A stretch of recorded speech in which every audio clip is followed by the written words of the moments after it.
Good evening.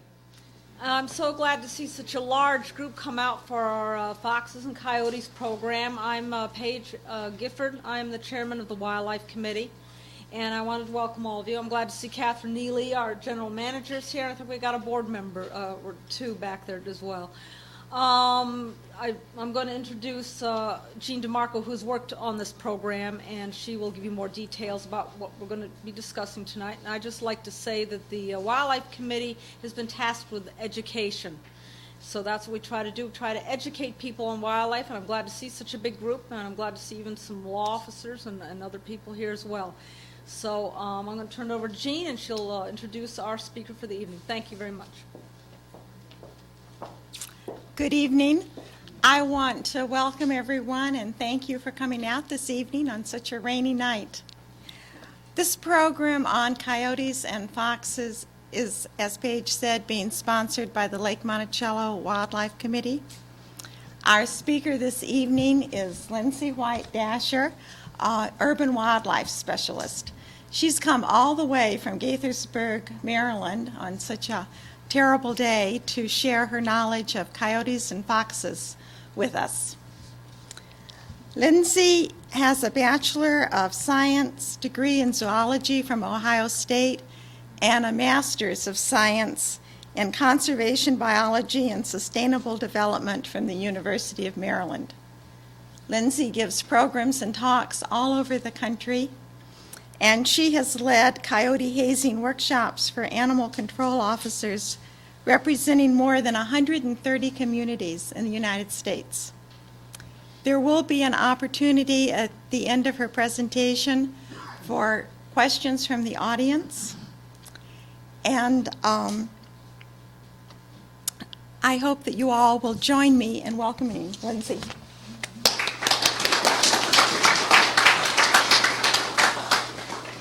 Thank you everyone so much for coming this evening. I'm very happy to be here to talk to you tonight about living with coyotes and foxes in Lake Monticello and also the rest of Fluvanna County for those of you that came from farther away. So I'm really glad that you did. So I always like to start just with a little poll of the audience. I want to ask how many of you have actually seen a coyote in your neighborhood or anywhere? Okay, so quite a few of you actually. What about foxes? Almost everybody, okay. Okay, so I'm going to spend the majority of the time this evening talking about coyotes, not because I don't think that foxes are very interesting and important, but because they don't tend to cause that many conflicts in urban and suburban areas, whereas conflicts with coyotes can be a little bit more challenging.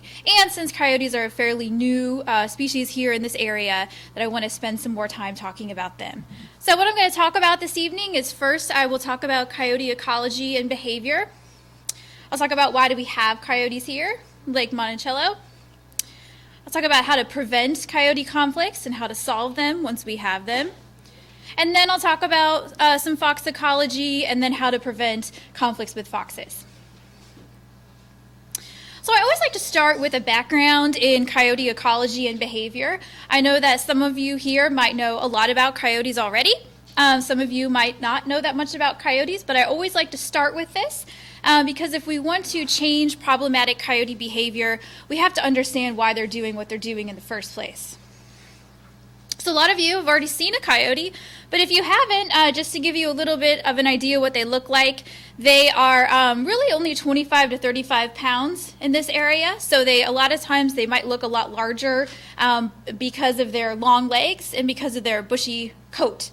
makes them look a lot larger than they are. But really, most of them are only 25 to 35 pounds. And if you're trying to tell the difference between a coyote and a dog, there are a few things that you can look for. The most obvious ones are the ears and their long snout, the pointed ears and the long snout, and if you can see their eyes, they have yellow eyes.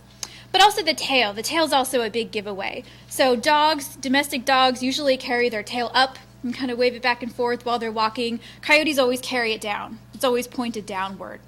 They also have this black tip on the end of their tail, which differentiates them from foxes. So I'll talk later on about some of the differences between coyotes and foxes, but one of the main ones is that coyotes are much bigger. So you may not see a coyote in person, but you may see signs of a coyote.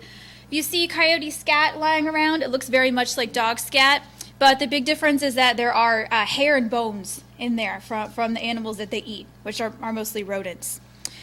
If you see tracks, they also look pretty similar to tracks of a larger domestic dog. A couple differences that you can see are that there's only 2 claw marks in the front. But the best way to tell is if there are many tracks, to tell by the way that they're walking. Coyotes walk in a very straight line. Unlike dogs, who are constantly, those of you that walk dogs, meandering back and forth, sniffing things, theirs go in a straight line. And if you don't see coyotes or signs of coyotes, you may hear coyotes. How many of you hear coyotes howling in your area? Yeah, so this, of course, is the way that they communicate with their family members and their pups, especially when the pups are in the den. The parents will howl and make other yipping, barking noises to communicate with their pups. But also, they do this to defend their territory. So a lot of times I hear people, they hear howling in their communities, and they're concerned about it because they think that the coyotes are howling because they've made a kill. But that's actually not why they're howling. They're howling to defend their territory from other coyote family groups. So very much like a songbird, actually, that's singing to defend their territory from other birds. That's what they're doing when they're howling. And then also, for some reason, they'll howl at ambulances and police sirens. We'll see that. Okay, so in terms of basic coyote ecology, when you look at a coyote, you can see several things that pertain to their origins. So they were actually originally native to the grasslands of Central America. So those nice long legs that they have allow them to run through tall grass in search of their prey, which again are typically small rodents. They're very fast. They're the 3rd fastest land mammal in North America. So their first defense when faced with a threat is always going to be to run away. That'll become important later on when I talk about hazing. Also, they're incredibly smart and adaptable. So those Wile E. Coyote Roadrunner cartoons that maybe your kids or your grandkids watch, those are completely inaccurate. A real coyote would never fall for those Acme products, especially over and over again. They're actually very smart and learn very quickly. So that actually allows them to live amongst us in our urban and suburban environments because they learn our patterns and, for the most part, use that to avoid us. They also learn how to cross traffic. We see them crossing 4- and 8-lane highways with their pups, so they learn how to do that. In terms of what coyotes eat, they're actually not true carnivores. They're actually omnivores. And again, most of their diet is made up of small rodents and other small mammals like rabbits or woodchucks, but mostly what they're eating are mice and rats, that sort of thing. But a lot of people are surprised to learn that they also eat a lot of fruit. So these numbers here are from a study in the Chicago area called the Cook County Coyote Project that I'll talk about in a moment that I worked on. Here, fruit made up about 1/4 of their diet.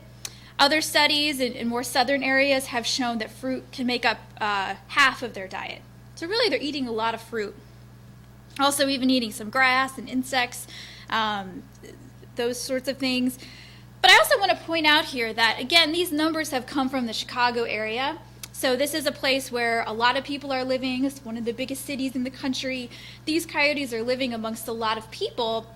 But even still, only 2% of their diet is coming from human-associated food. And that would include pet food, food scraps, garbage, that sort of thing. And only 1% was coming from a domestic pet. So whenever a coyote attacks a domestic pet, It's very unfortunate, but it blows up in the media, and it sounds like they're doing this very often, but really the vast majority of coyotes, even those living in big cities, are not doing that sort of thing. So in terms of the social structure of coyotes, there are two different types. There are the resident types. These are the ones that we typically think of. Similar to wolves, they live in family groups with 5 to 6 adults, just one breeding pair, and the rest are often related individuals, often some related younger females. And one of the big functions of this family group is to defend their territory from other family groups. So these coyotes have smaller home ranges because they're actively defending them from other coyote groups, and they're not overlapping with each other. This is opposed to transient coyotes, which are solitary coyotes, or they could be a mated pair. And since they're just 1 or 2 coyotes, they don't have that strength in number to defend their territory from other coyotes. So they often have much larger overlapping home ranges. Also, I forgot to mention that unlike wolves, coyotes actually don't hunt in groups. So again, they're hunting very small prey like mice and rats. That's not something they want to share with another coyote. So they hunt on their own. Sometimes they'll go out in pairs, but what they're eating, they're hunting on their own. Okay, so in terms of coyotes, there are 3 basic biological seasons, and there are different implications for potential conflicts with each of these seasons. So the first one, the one we're in right now, is mating season. This is, of course, when the coyotes are breeding and mating with each other. Again, typically it's just one pair per family group that's breeding. Coyotes are monogamous. They do stay together for life. We have done a lot of genetic and DNA research in the Chicago area, and we haven't found any instances of cheating. The head of that project, he often says he's never documented a case of divorce among coyotes in the wild.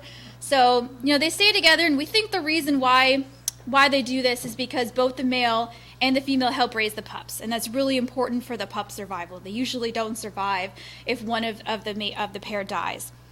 So if one of the pair dies, the other one will find a new mate. But other than that, they'll stay together. So during this time of year, some of the conflicts that we see are territory-related conflicts. So the male coyotes during this time of year get very protective of their mates. They get very territorial. And if they see a larger dog, and usually it's an off-leash larger dog, coming into their territory, they may view that as a threat to their mate. And so sometimes we will see attacks on larger off-leash dogs during this time of year. Okay, so the next season is pup rearing season. That's they're typically born in April or May, and this season lasts through August. This is, of course, when the pups are born, typically 4 to 7 pups per family group. And this is actually the only time of year that coyotes use a den. The rest of the year, they're not using a den. They're just sleeping in the open or under some cover. So they're much more mobile throughout their home range the rest of the year. But this time of the year, when they have their pups, their movements are much more localized around that den. So the pups stay in there for about 6 weeks. The parents come bring them food, and then they start to learn how to go out and hunt with their parents. So during this time of year, sometimes we will see conflicts around the denning site. If someone has a small pet that is unattended, so it's not on a leash, or they just let the dog outside and it's freely roaming around, if the coyote sees that small unattended pet, they might view that as a potential prey item for their pups. So sometimes we see that. Sometimes we also see territory-related conflicts with dogs that are off-leash that the coyote might view as a threat to their den. So sometimes we see conflicts in that way. But by and large, coyotes are actually not that protective of their dens, unlike bears or some other mammals. If they think that their den is being threatened by someone, typically what they'll do is actually just move them somewhere else, move the pups to another den. And the female usually has 2 or 3 different denning sites in mind, and she often moves her pups many times throughout the season.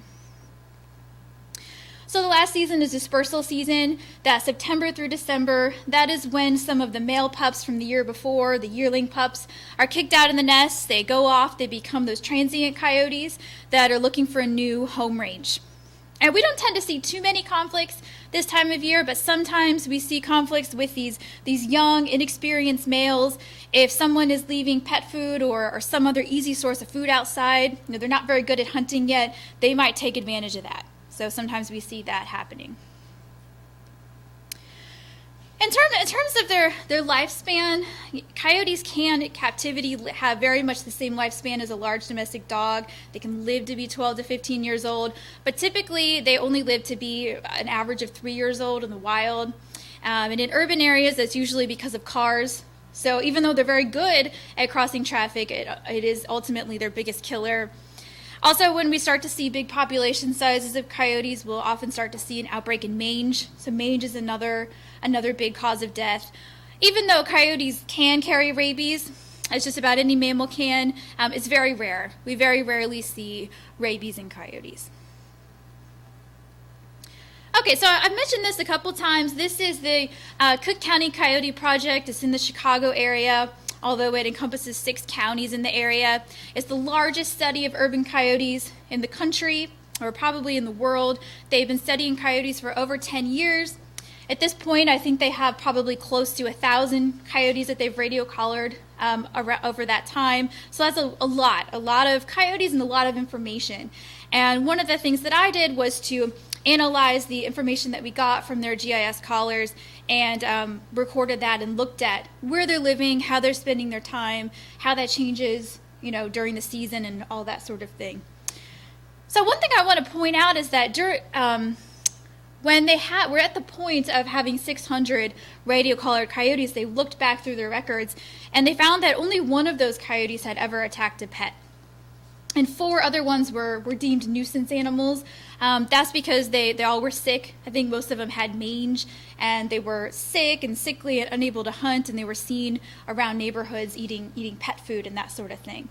So, again, these coyotes are living amongst a lot of people and a lot of pets, but still only 1 out of 600 ever attacked a pet.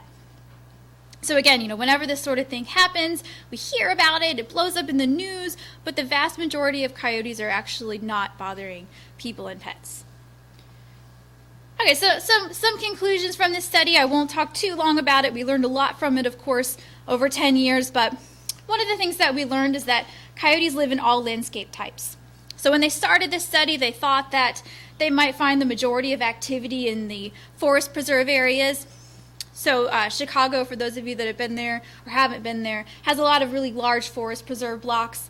And they thought that they might find the majority of activity in those blocks. But they actually found that coyotes were living everywhere.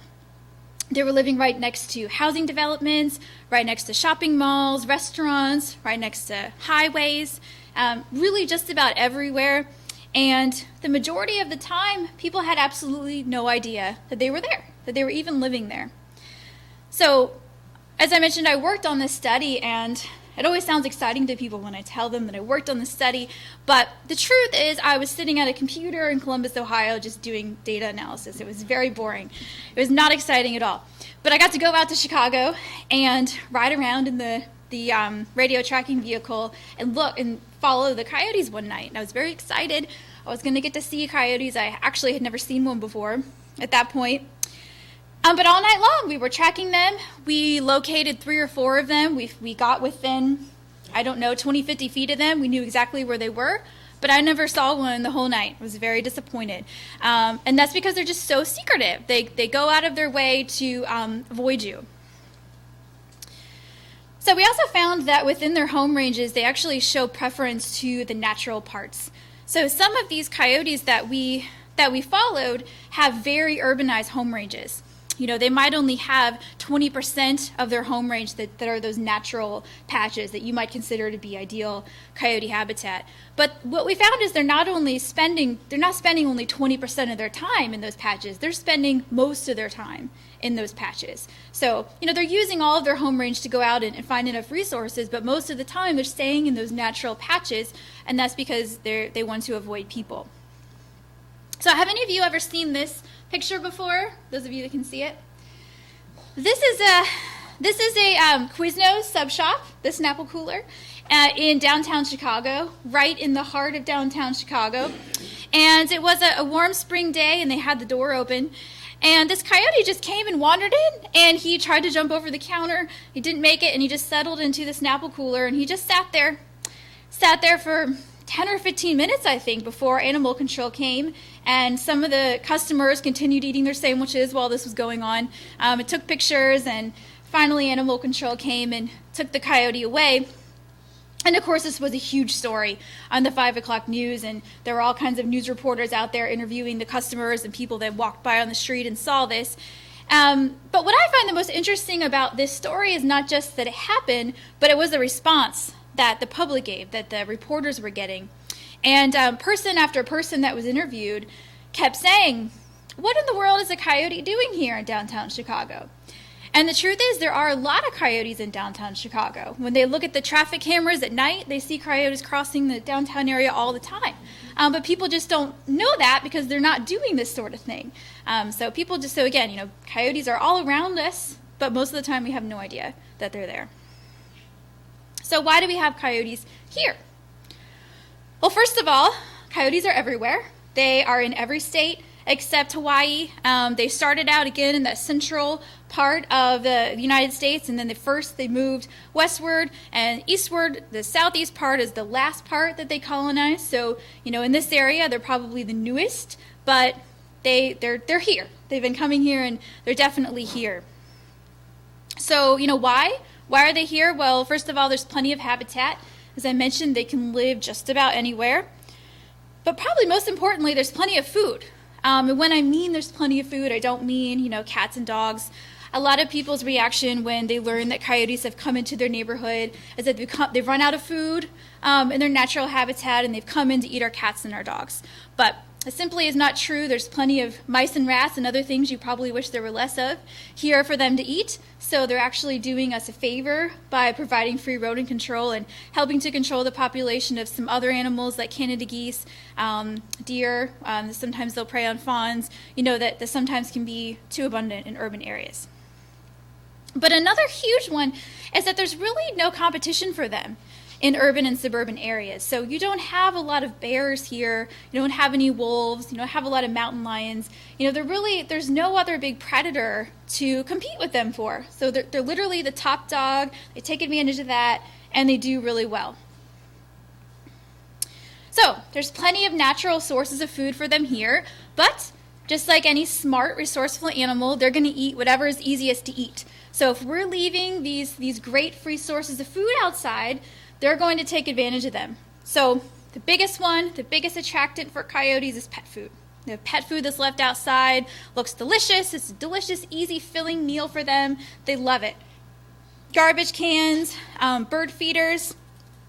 They're not attracted to the bird seed, but when the bird seed falls on the ground and that attracts the rodents and small mammals, that attracts the coyotes. Again, I mentioned that fruit is a big part of their diet. So if you have a fruit tree and the fruit has fallen on the ground, and once it starts fermenting, that's a big attractant to them. Gardens and compost piles sometimes can be attractants. Small pets, I'll talk more about in a moment, but unattended small pets running around can be an attractant. And of course, the ultimate, intentional feeding. So the worst thing that you can do is to hand feed a coyote. You never want to do that. That can lead to aggression in coyotes. But you might not be intentionally feeding a coyote. You might be leaving food outside for raccoons or deer or possums or something else. But the coyotes, they don't care who you left it out for. They're going to come take advantage of it. So how do we prevent coyote conflicts?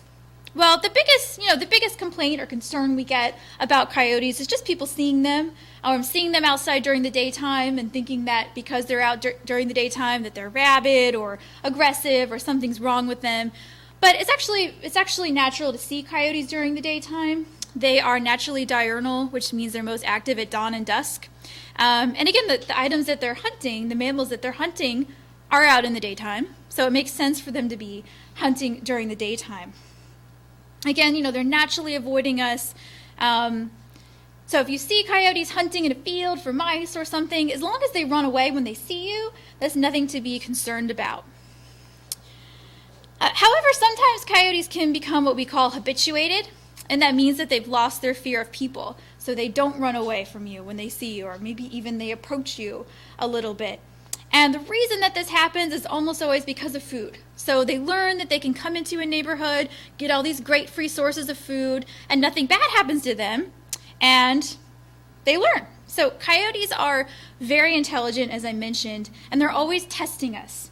Much like a smart dog or maybe even a child, they're always testing us and seeing what they can get away with. So if they learn, for instance, that they can come onto the outskirts of a community and eat out of the dumpster and nothing bad happens, the next time they might try coming into the edge of someone's yard and eating the fruit that's on the ground. And if nothing bad happens to them there, they might try coming onto someone's deck and eating the pet food. And, without realizing this, we have actually taught them this behavior. So every time that we see a coyote and we just stand there and look at it, or worse yet, we run away, we're actually teaching coyotes that people are not scary. So they have learned this from us. And they pass this information on to their family members and their pups.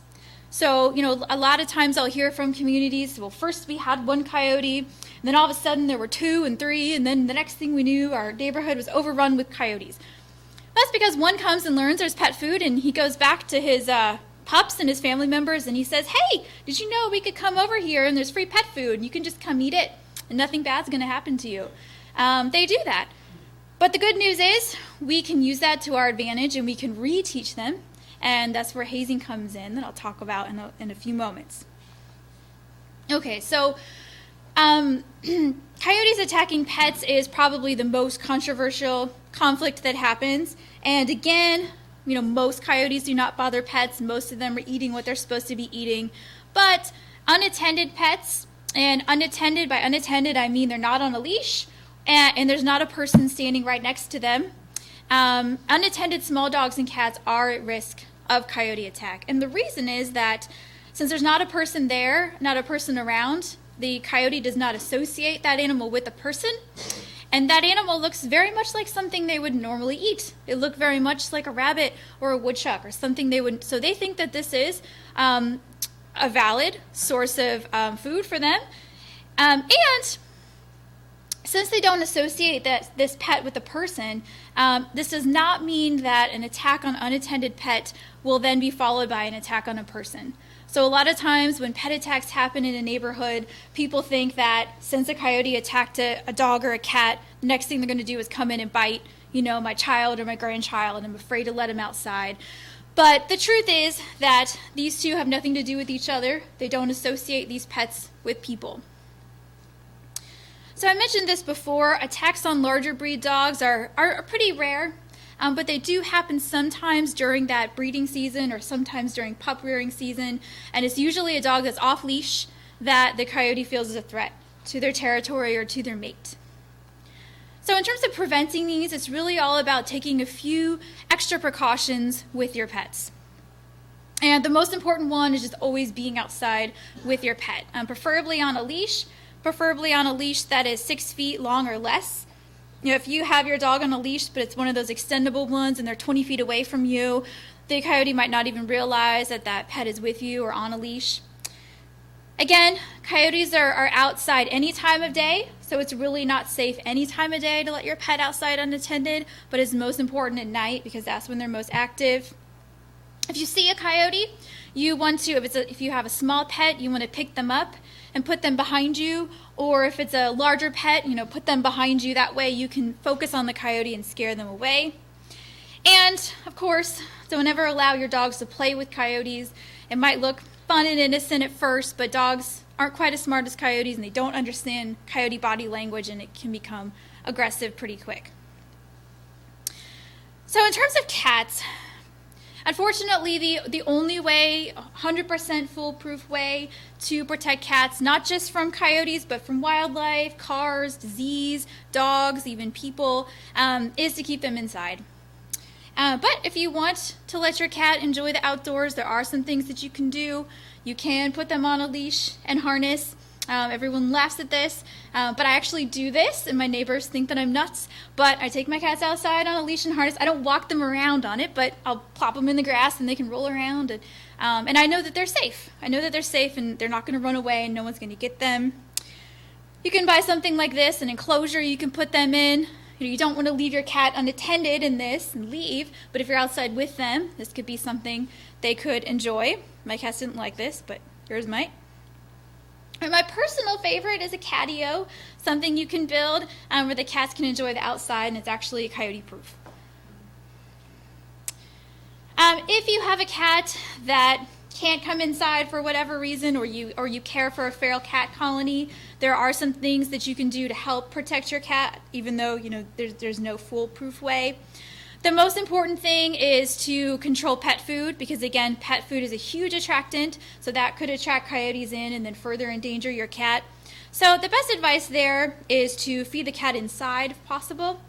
If not, if it's a feral cat colony, for example, feed them one time a day and then pick up the food as soon as they're done. And they'll catch on pretty quick to that. You can also provide them with some shelters, some escape posts. Coyotes can't climb, so if you build something the cats can climb up that's too high for the coyote to jump, that could provide just some escape if a coyote comes around. Okay, so again, the best protection for pets is never to allow them outside unattended. In terms of fences, a lot of people think that if they let their pet outside and they have a fence, then they don't have to worry about it. But coyotes can jump over any fence that's 6 feet tall or less pretty easily. If it is taller than 6 feet, if it's 6 feet tall or more, what they have to do is jump up onto the fence and push off and go over. So there are things you can do to the top of your fence that don't allow them to do that. This is one example. This is called a coyote roller. And what it is a very loosely rolling pipe that the coyote tries to jump and push off, and they roll backwards. So it doesn't allow them to get over the fence. It also can keep your dog inside the fence if you have an escape artist dog. But again, this would have to be at least 6 feet tall. You also can put other things on top of your fence, like chicken wire or pointy, spiked objects that would accomplish the same purpose. But if your fence is less than 6 feet tall, just know that a coyote can jump over that. Also, you want to look around your house and see if you have a lot of thick brush. You might want to trim it up a bit, thin it out a little bit, or trim up underneath, because coyotes are ambush predators, and they can sometimes wait and then attack a pet. So a story that I've heard a lot of times when coyotes do attack small dogs is that, let's say someone, for instance, lets their dog outside in their backyard every morning at 6 a.m., and then they go back inside and have their coffee while their dog's outside doing their business. They may do this every day for years. But coyotes know this. They know everything that goes on in their home range. And one day, they might be waiting in a bush or in thick brush for that dog to come outside, and then that day they'll take the dog. So, again, usually coyotes use this knowledge for good to avoid us, but sometimes this can happen. So you might just want to look around and remove those hiding spots. Of course, you want to eliminate food attractants in your yard that might attract a coyote into the yard in the first place and endanger your pet. And then in terms of livestock, I don't know if anyone here has this issue or is interested in this issue, but one of the best ways to protect livestock are with guard animals. Llamas and donkeys have been found to be very effective in keeping coyotes away. Certain breeds of dog also accomplish the same thing. In terms of fencing, again, you want to make sure they're at least 6 feet tall, something on the top to reinforce them, and also in the bottom so they can't dig through. With smaller livestock, with chickens, calves, or lambs, if you can keep them inside at night or have a coyote-proof shelter, that's the best thing. And then removing carcasses or after birth immediately, so that's not a smell that attracts coyotes in, is important as well. Okay, so everyone, worries and wants to know, understandably, is a coyote going to attack me or my kid or my grandkid? And the truth is that coyote attacks on people are very, very rare. So one of the things that I did in my research was to go back and look through every record that I could find of coyotes biting people through from the early 1900s through now, throughout the United States and Canada. And I found an average of less than 12 bites per year, which compared to the number of dog bites per year, which is almost 5 million, is a very small number. Also, most of those involve minor injuries, typically just a single bite to an extremity. And many of the cases that we had information for were either feeding or pet related. So the pet-related ones often were someone came outside and discovered a coyote was attacking their pet, and they intervened and tried to get their pet back, and they were bitten that way. And the feeding ones sometimes are very obvious. A very obvious example was a McDonald's restaurant drive-thru in Colorado, where some of the employees had been feeding a coyote French fries through the drive-in window. And one day a customer pulled up, and the coyote came up to her window, and she didn't know, she was supposed to feed the coyote French fries, and he bit her. And we see that a lot. And it's often not that obvious. It might be a neighbor that's feeding them. It might be a neighbor leaving out food, not even intentionally, but coyotes learn that people, give food handouts, and they get aggressive. And so a lot of times that's why we see this happening.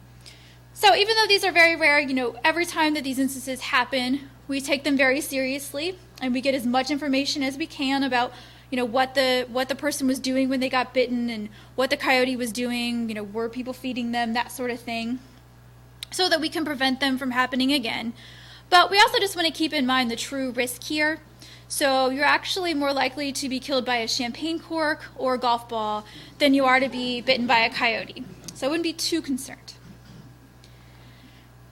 Okay, so when we have conflicts with coyotes going on, whether those are habituated coyotes or attacks on pets, what do we do about that? Well, any effective solution has to have two parts. We have to change problematic coyote behavior, but we also have to change some of our behaviors that are causing those problem coyotes. So in terms of changing our behavior, again, if I haven't emphasized this enough, it's mostly about eliminating food attractants that are outside that attract coyotes in, taking precautions with our pets. And then, again, kids are not any more likely to be bitten by a coyote than adults. Coyotes do not go after children looking for a meal, but we do want to teach kids a little bit of safety around coyotes. We can teach them what a coyote looks like and what the difference is between a coyote and a dog. But I actually think a better way is just to teach them to never approach any dog or animal that looks like a dog that they don't know unless an adult says it's okay. Because again, they're more likely to be bitten by a dog than a coyote. Kids also, and this is true for adults as well, should never run away from a coyote. Just like most predators, like mountain lions, bears, and wolves, if you run away from a coyote, that initiates their predatory chasing behavior. So you want to make sure that the kids know, never run away from a coyote. They can be big and loud, yell and wave their arms, yell for an adult. They can back away slowly, but never run away. Okay, so that's how we change our behavior. It's pretty straightforward. But how do we change this problematic coyote behavior going on? Well, the traditional way has been to remove coyotes, whether that's on a large scale or a individual basis. There's relocation, moving them somewhere else. Or there is hazing, which is a training tool for changing the behavior of problematic coyotes. So relocation often sounds like a great idea for those of us that don't want to kill coyotes, that are looking for a humane solution. We don't want them in our backyard, but we also don't necessarily want to kill them. So we think, well, we'll just move them somewhere else to some ideal coyote habitat. But there are several problems with that. The first one is this ideal coyote habitat that you're moving these coyotes to. Who do you think is already there? Other coyotes. And they don't appreciate these new coyotes coming in. Often there's a scuffle, and the relocated coyotes are often killed in that process. Also, coyotes are so incredibly territorial that they're going to do whatever they can to get back to their home range, and often they're killed by traffic because they're in an unfamiliar location, they're very stressed, and they're not familiar with traffic patterns, and they're run over. So, we've actually monitored this, we've discovered what happens.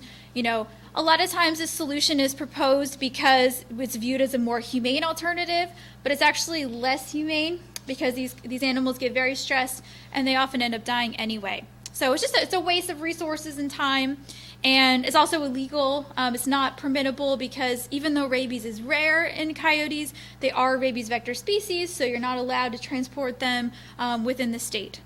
So it's not even an option. So what's traditionally been done is to remove coyotes lethally, and on a large scale, with the basis being that if you reduce the coyote population, then you will reduce the number of conflicts. But the problem with that is it's very hard to reduce the coyote population. We have been doing that for hundreds of years.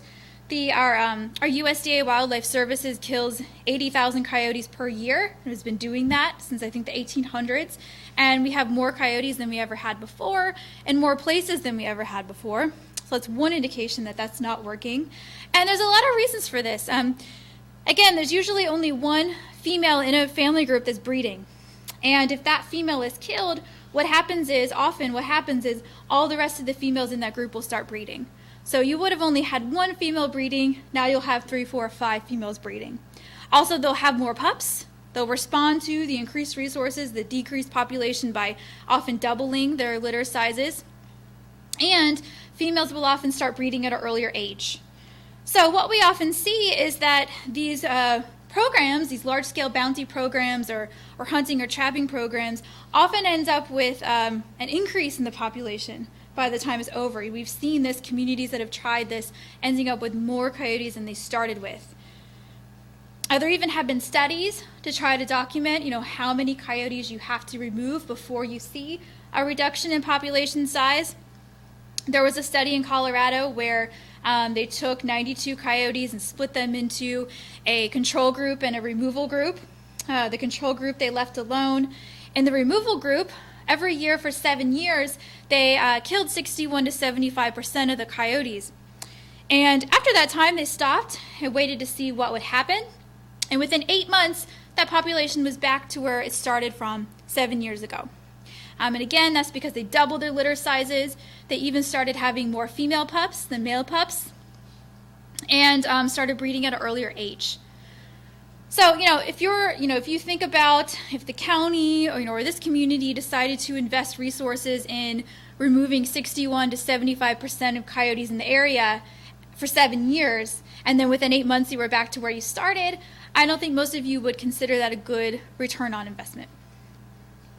So a better way is to just identify the particular coyotes causing the problems, the ones that are attacking pets or become habituated, and just remove those. That's also very difficult, though. It's very difficult because it's very difficult to catch a coyote in a trap. They're very smart. They're very wary of human scent. For every trap you set out, you'll typically catch dozens of raccoons and possums, possibly even domestic dogs and cats. It's very hard to catch any coyote, let alone that particular coyote that's causing the problem, and make sure that they're the one that gets in the trap. There are some skilled trappers out there that can do this. They will typically spend several weeks on this, doing reconnaissance work, setting up cameras, scouting out the area, making sure that people aren't letting their pets outside while they have traps out. They'll spend a lot of time doing this. They'll often charge thousands of dollars to the community. But maybe they do successfully remove those coyotes that are causing a problem. But then what happens? So now you have emptied up a home range, and remember all those transient coyotes out there floating around looking for a home range? They're going to move right in. And, when you're doing this, you're not addressing the reason why this problem coyote existed in the first place. So again, 599 out of 600 coyotes in Chicago were not causing problems. So you always have to, every time you have a problem coyote, you have to stop and ask yourself, why did this happen? And it's almost always because people are leaving food outside or leaving pets running around outside unattended. So if you don't address this, these new coyotes coming in can start causing the same problems, and you just have this vicious cycle that keeps repeating itself. Also, it's not teaching us anything about how to prevent conflicts with coyotes. But maybe even more importantly, we're not teaching coyotes anything. So when we catch this coyote in a trap and we remove that coyote is dead. He hasn't learned anything. And his family members and pups haven't learned anything. They know that coyote is gone. They might even know it got in a trap and got killed, but they don't know why. They don't know that coyote was killed because they were attacking pets or because it was eating pet food. They don't make the connection, so they haven't learned anything. So another method is what we call hazing. And this is essentially a method of teaching coyotes to be afraid of people again and not to do specific behaviors and not to come into certain, parts of our neighborhood and yard that we don't want them to.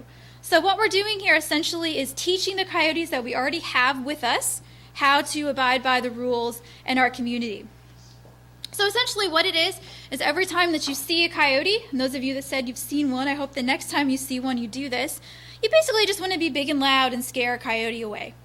The easiest way to do that is just to yell and wave your arms. Just go away, coyote. That's the easiest way. You don't need any tools. You can do it anytime. But there are also lots of neat tools that you can have and use. You can take a whistle with you. And if you're walking your dog, and you see a coyote sometimes, you can wear a whistle around your neck and blow the whistle at a coyote. Or if you want to have more fun, you can carry a little air horn around and use that to scare coyotes or maybe your neighbors and friends. You can make a tool on your own. This is just a sippy cup with pennies in it. It's pretty loud, and that'll definitely scare a coyote. Water is also great. If you're in your yard and a coyote comes by and you're watering your plants, you can put the hose on the coyote. Even better are squirt guns, especially those super soakers. If your kids or grandkids have any lying around, those are great. You can really haze them from a distance. You can put a little bit of vinegar in there. It's even better. They don't like the smell. It adds a little extra kick that they don't like. You can throw things towards them. You can bang pots and pans. There's almost unlimited ways that you can haze a coyote. And one of the beautiful parts of this is that anybody can do it. Everybody in this room can haze a coyote. You don't have to be an animal control officer or a wildlife biologist or a coyote whisperer. You don't have to have a certain level of physical fitness. Anyone can do it, and you all should do it. And the other great part about hazing is that when you haze one coyote, you are teaching other coyotes. So remember how the example I gave when one coyote comes into a yard and learns that they can eat pet food and they tell their family members and friends, and all of a sudden you have many of them in your neighborhood? Well, the same works in reverse. If you haze a coyote and you scare them away, they go back and say, wait a minute, that area is no longer safe. We don't want to go there. Let's go somewhere else. And they pass that information on to their family members and their pups. So, again, this is a way of teaching the coyotes that live around you how to abide by those rules. So again, anybody can haze a coyote anytime, anywhere, with almost any tool, but there are just a few important rules that you have to keep in mind to do it correctly. And the most important one is that you have to have a connection with the coyote. The coyote has to know that whatever you're doing is directed at him.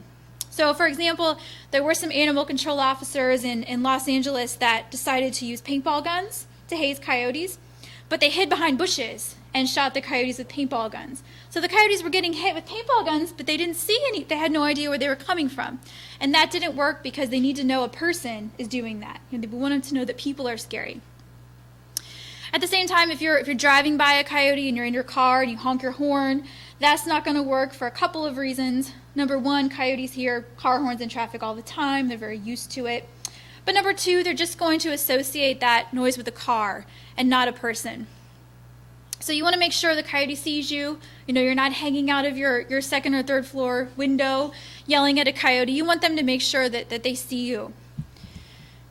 Again, if you see a coyote and you have a small pet or a small child, you want to pick them up and put them behind you, or a larger child or pet, put them behind you. That way the coyote's looking at you and you can scare them away. Now this is the second most important rule.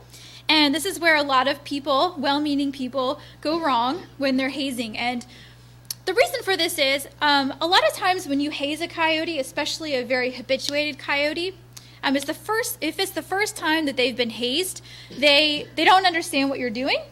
And again, they're always testing us. So the first time that you start yelling and waving your arms and blowing whistles at coyotes, they might just stand there and look at you. That's a very common response. Or they might run away 15, 20 feet and stop and look at you. And again, that's because they're testing you to see what you're going to do next. So if at that point you decide, well, that didn't work, and you go back in your house, or you decide, great, I did it, and you go back in your house, all you have taught that coyote is that he just has to wait a moment and you'll leave, and he can go back to whatever he was doing before. So you want to make sure you continue hazing until that coyote runs away. The easiest way to do that is actually to run towards the coyote a bit while you're hazing and waving your arms.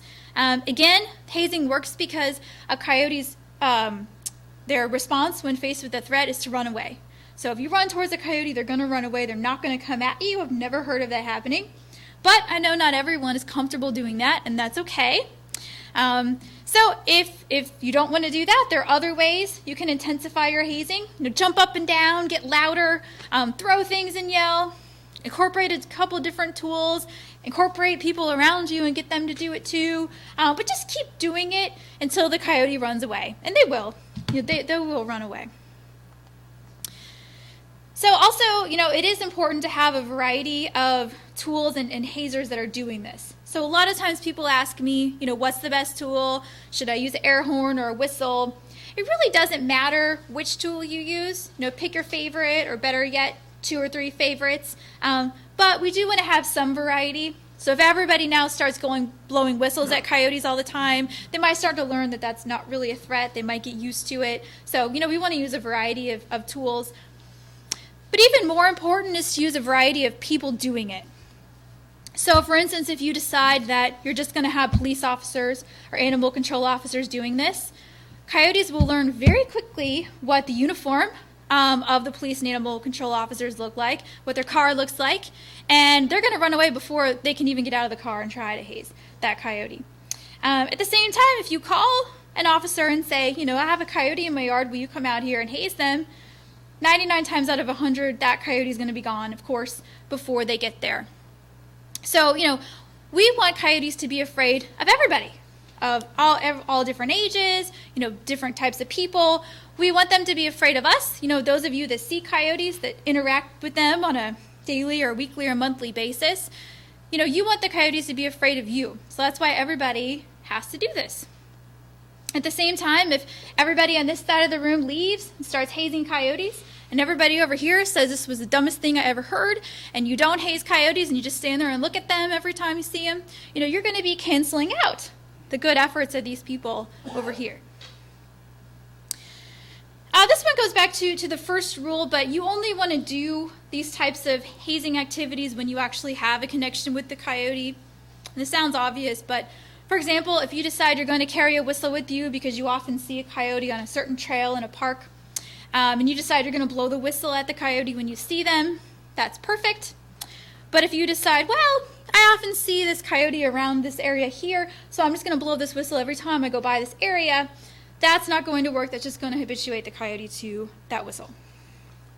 Okay, so this might sound like it's a lot of work, but the good news is it usually only takes 2 to 3 times per coyote, or again, per family group, because when you haze one coyote, they communicate with the rest of their group, for this to work. And the first time, as I mentioned, sometimes it takes a little bit more effort, but typically the second time it takes less effort. The third time, usually almost no effort at all. So just a few tips and precautions here. Again, this is all based on the fact that coyotes will run away when faced with a threat, so you just want to make sure they can run away. If they're obviously very sick or injured, lying on the ground and they can't get up, that's when you want to call your animal control or police department. You don't want to try to go haze that coyote. You also want to make sure they have a way to run away. You don't want to haze them into a corner. And in terms of kids, again, kids absolutely can be big and loud and yell and throw things. I wouldn't recommend that young kids run towards a coyote, but anything else they can absolutely do. They can back away slowly and run for an adult. But again, the most important thing is that they never run away.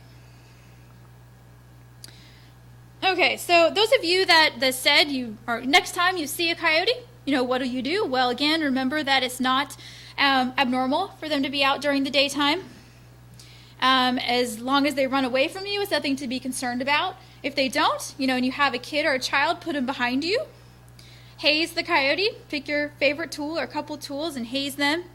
Again, anytime you do see a habituated coyote, you always want to stop and ask yourself why. And it might not be you that has food outside. It might be one of your neighbors. So you could nicely let them know, you may not realize, but this food you have out here could be attracting coyotes into our neighborhood. Let them know, and also get them involved in hazing.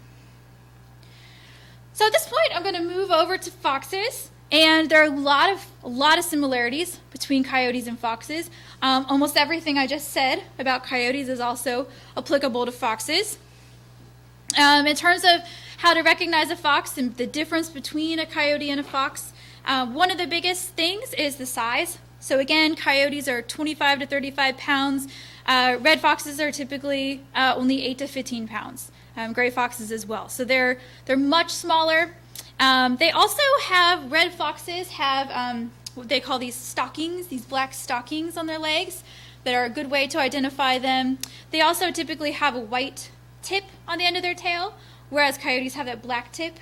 And it's not always, sometimes they don't, but typically, yeah, coyotes have the white tip, foxes have the black tip. In terms of gray foxes, we typically see gray foxes a lot less in urban areas. So red foxes do very well in urban areas, even better than coyotes do. But gray foxes tend to prefer more natural wooded areas.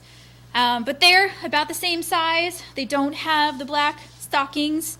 Their eyes are different. They have oval pupils, and they have a black tip tail, so to be extra confusing, like a coyote. Okay, so again, a lot of things are similar about foxes to coyotes. They also hunt on their own or sometimes in pairs. They also live in family groups. They're also monogamous. They feed on the same types of things, although smaller. They feed even more on mice and rats, so they're doing even more free pest control there. Also helping to decrease the amount of Lyme disease by feeding on mice that carry Lyme disease. They also eat a lot of fruits and vegetables, so they're also omnivores. They live in family groups. They're also very flexible and adaptable. A couple differences, they can climb trees. So unlike coyotes, they can climb trees, and that's why a lot of people compare them to cats. They're very cat-like, even though they are canid.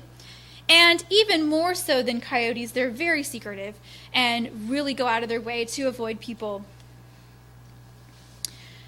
So again, conflicts with foxes are pretty rare, but there are a few that happen sometimes. Again, most of the time it's just people seeing foxes and are concerned, especially seeing a fox during the daytime. They think they might be rabid or aggressive. Again, also with foxes, they're also diurnal. They're also hunting animals that are out during the daytime. So seeing a fox during the daytime is actually very normal. Doesn't mean that they're rabid or aggressive. Rabies is very rare in foxes. But, just like coyotes, foxes can become habituated. And again, it's almost always about food, people leaving food outside. So again, you want to look around and see if there are any food attractants, if you see a habituated fox. And you can haze them exactly the same way you do with coyotes. They are much easier to haze than coyotes because they're much more skittish. So it's very easy to haze a fox to do all the same things you would do with a coyote. Probably the most common conflict that we see with foxes are that sometimes they'll den under sheds or patios or decks. Has anyone had that happen? Okay. So sometimes they do that. The best thing that you can do, if possible, is just try to be tolerant. They're not going to be there very long, just a couple of months with their pups, and then they'll move out. They only use a den during pup season, just like coyotes do. So, if you can, just use a different entrance to your home or just avoid that area. That's the best thing to do. If not, also like coyotes, they will move their pups if they feel that there's a threat to their den. It's pretty easy to get them to move it. Some of the easiest ways to do that are just to place human-scented items around the den. So if you go on a jog or come home from the gym, you can take your sweaty workout clothes and put them near the den. That works really well. For some reason, used kitty litter works really well to place around the den.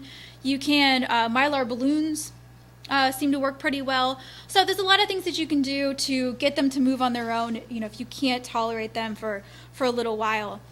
And then after they leave, then you want to seal up any entry points, put some fencing or mesh around the entry points so they can't get there next year, unless you want them to. So a lot of people, when they see foxes, they're concerned that they'll attack their pets. But actually, if you look at a fox, this is just a diagram. This is a domestic dog. This is a coyote. No, I'm sorry. This is a domestic dog. This is a fox, and this is a cat. A fox is not very much bigger than a cat. Again, they're typically 8 to 15 pounds, and cats, are about the same size. So typically they are preying on mammals that are 7 pounds or less, often much less. They really don't bother adult cats really at all. Sometimes if there's a kitten outside unattended, sometimes they will attack small kittens, or if you have a very small, toy dog breed and it's unattended, possibly that could be at risk, although pretty rare. What we do see sometimes are smaller pets like guinea pigs and rabbits. If they're outside and they're not in a secure enclosure, sometimes we will see instances of that. So if you do have small pets that you keep outside, you just want to make sure that they're in a secure enclosure that will protect them from foxes. Okay, so I have a few more things after this, but just, in conclusion, coyotes and foxes are both beneficial in our ecosystem. They provide us free rodent control. They help keep down the population sizes of other wildlife species. To prevent conflicts, we need to change our behavior, making sure we don't have food attractants outside, taking precautions with our pets. And we want to address problematic coyote and fox behavior with hazing. So next, and I hope that this works, I just want to show a short little video here. We have a organization within HSUS called Humane Wildlife Services, and what they do is they help homeowners in the DC metro area that have conflicts with wildlife. So someone might have a squirrel or a raccoon in their attic, and they will humanely exclude them, reunite them with any young, and seal up the entry points. But next to our property, the HSUS main headquarters in Gaithersburg, Maryland, we did have a large wooded area around the property, but that land was sold and a developer has come in and was going to bulldoze and start building a lot of buildings. So what they did is they set up a lot of cameras because they knew there was a lot of wildlife out there to see who was out there and try to relocate them or move them, get them to move on their own as much as possible. And the cameras discovered a fox den. So we got some really great footage of a female fox and her kits. So we worked really hard to get the audio for you here. I think it'll work, but it's pretty quiet. Those of you watching this recording later can find this video on HSUS's main YouTube page. So those of you that can't hear it, I'll try to sum up what happened afterwards, but I basically just told you the gist of it. These kind of opportunities are amazing. It reminds me of just how often this kind of activity is going on. This area that we're in, this little forest patch that we're in right now, is slated for development. So while we were monitoring this area, we found this fox den. And this fox mom has taken what was a groundhog den and hollowed it out, made it bigger for her and her kids. We've got some great footage so far on our remote trail cams. We've got some footage of her nursing her kids, where one by one she calls them at the den entrance, and one by one they stream out. And pretty soon she's got 8 fairly hungry kids. Also, we've seen her bring some solid food to her kids, introducing like snakes and frogs and probably some rodents, some things that these kids will be eating for the rest of their lives. And this is all taking place less than 100 Yeah, you feet see that big highway there. very heavily trafficked urban corridor. We're going to continue to monitor this inside and watch the mom and her kids, and we're going to do everything we can to keep them safe. So we actually did end up relocating those kits because they weren't old enough to go off on their own with their mom, and we moved them somewhere else because the bulldozers were coming through. So that had a happy ending. Okay, so I also just want to make a note of one more thing. There was a handout back there if you didn't get it. I just wanted to mention really quick that HSUS is also working on trying to strengthen up regulations on what are called fox pens. Some of you might know what they are, some of you might not. They are enclosures where foxes are taken from the wild, trapped in the wild, and then they're stocked into these pens. And people that use hounds to hunt foxes come in and let their hounds loose in the pen to go and chase these foxes, which are in these enclosures. And they judge them on how well that they are hunting these foxes. But of course, these foxes have no escape, and they're often torn apart and killed. So we are the PGIF is doing a regulatory review of this. We need comments from Virginia residents. If you want to comment on this, either way, they're taking comments March 5th. They'll also have a series of public hearings on this throughout the state, which we could use people to go to. So if you just take the handout about this, there's a link you can go to and you can get more information. You can sign up for alerts about this if you're interested, or you can contact our state director. Laura Donahue is our state director for Virginia, and she can give you more information. So at this point, I'd be happy to take any questions that anyone has. This is my contact information here, anyone that wants to contact me with any questions. But of course, right now, I'm happy to take questions from anyone here in the audience. And go up to the microphone, please, so that we can get that on the recording.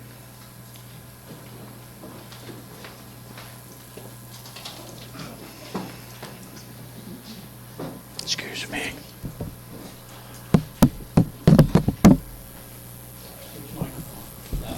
Oh, I don't know.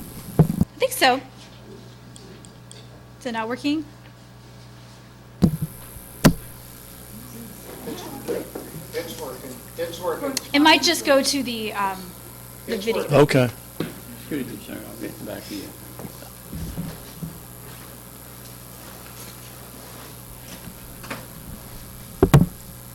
The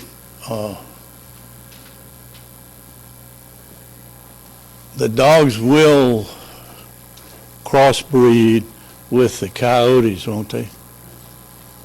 So the question is, do dogs ever crossbreed with coyotes? It can happen, but it's pretty rare. And that's because the male dog doesn't stay around to help raise the pups. So then often the pups don't survive because they don't have both parents. Also, the breeding season of dogs and coyotes don't sync up very well.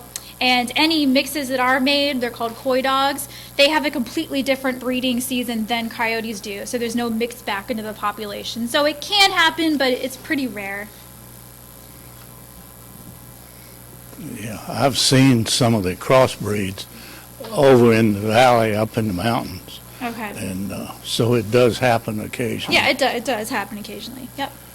I think you should mention to these people, the people that enclose the pens for the fox chasing, those pens are very, very, very large. It's not like they're in a pen the True. size of this room. They're in hundreds, maybe thousands of acres.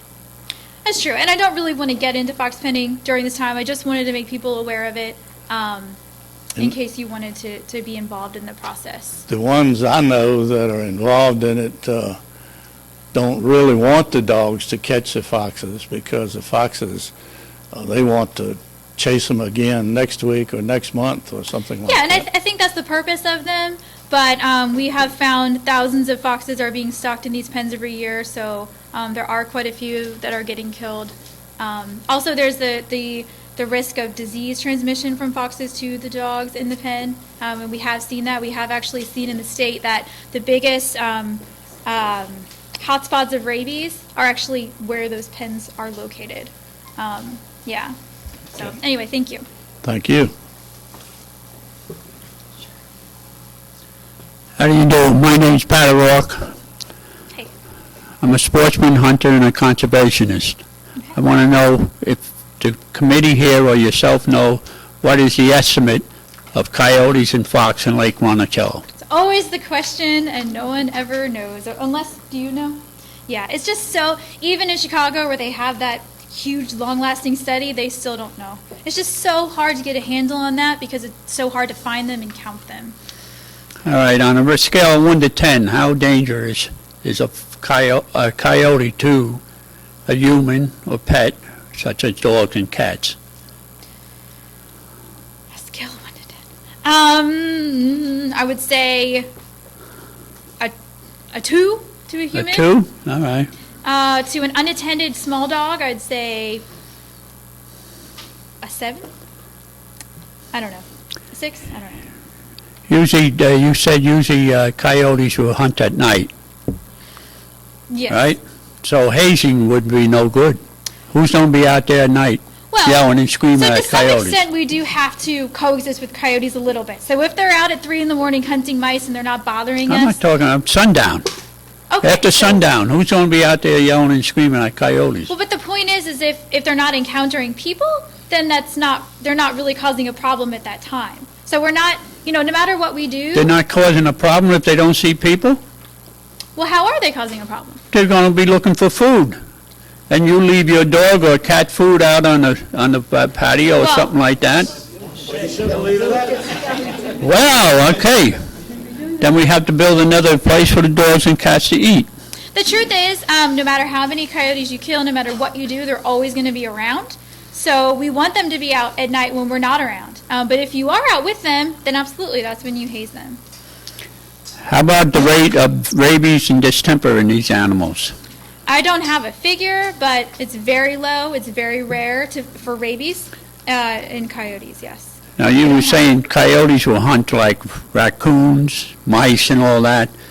Raccoons carry rabies, distemper, and it's passed on to the coyote. The Not coyote them. passes it on to the domestic dog. Oh, yes, it does happen. They don't hunt raccoons very often, actually, but no. Through all sources of transmission, we find rabies to be very rare in coyotes. So. Besides calling the animal control people, who do you call to get rid of coyotes, to trap them? I don't know that answer. That would vary on where you live and.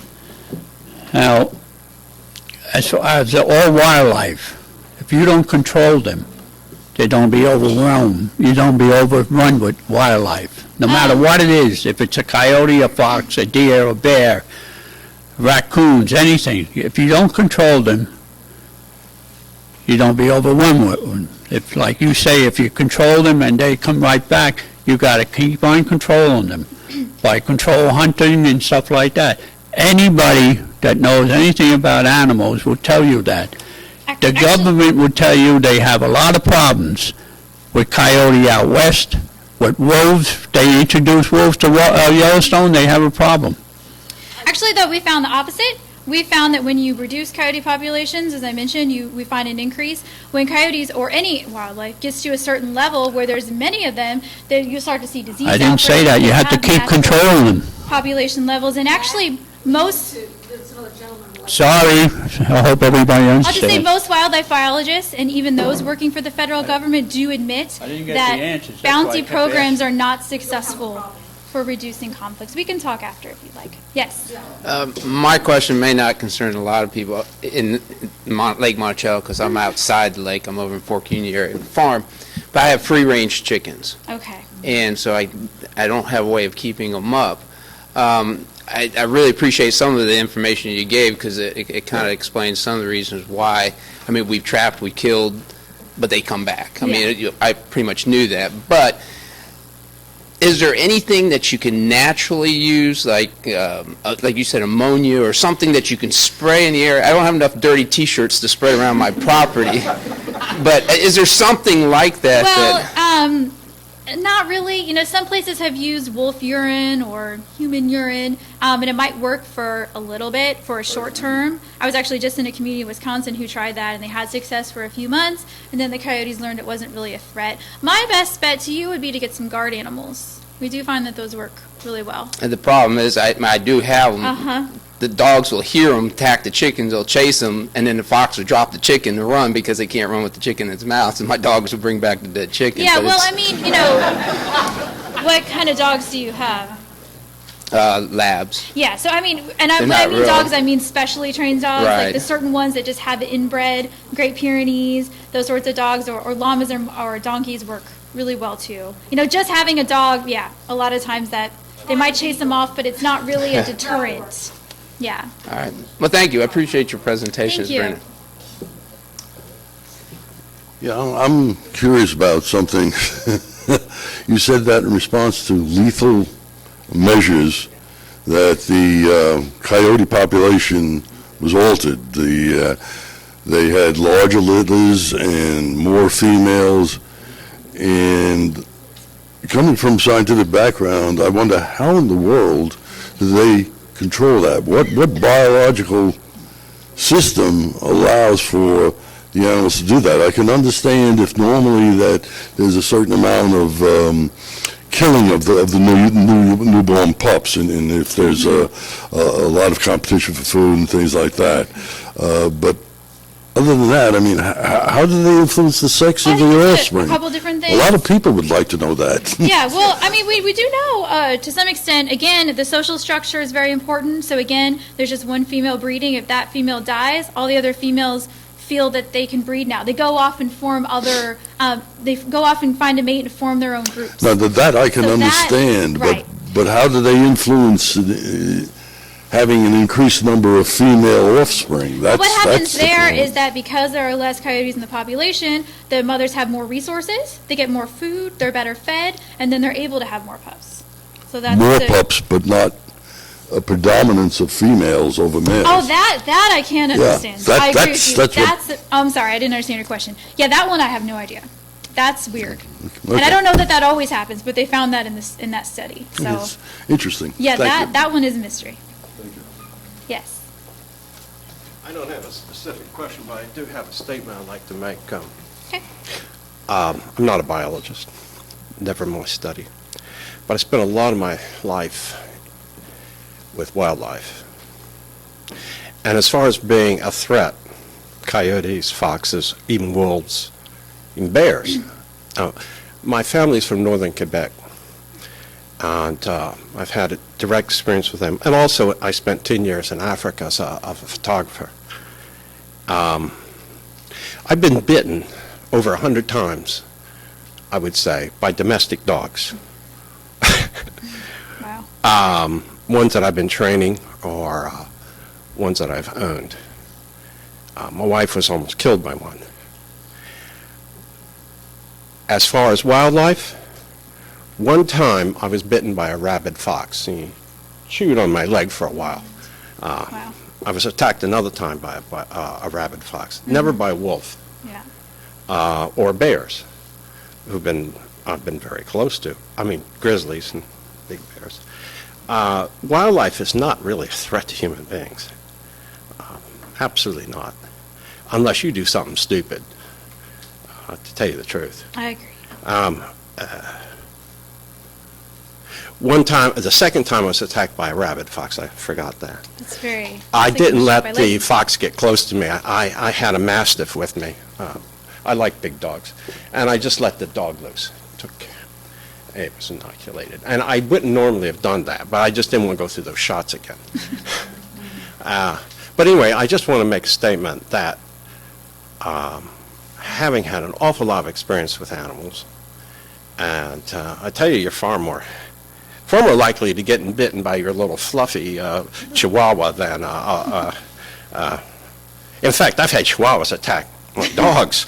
That one bite and the dog's gone, and I don't understand that particular breed. But anyway, that's all. I just want to reassure people, if they have any concern about that it's ill-founded. Thank you. And that's about it, yeah.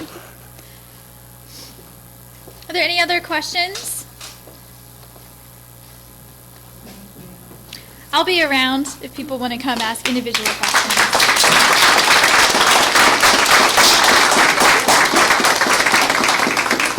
I want to thank Lindsay for a most interesting and informative presentation, and thank everyone again for coming. Our next program will be on March 18th at 7 o'clock in the Terrace Room, and it will be on feral cats. You all are invited to come, and that concludes our program for this evening. Thank you.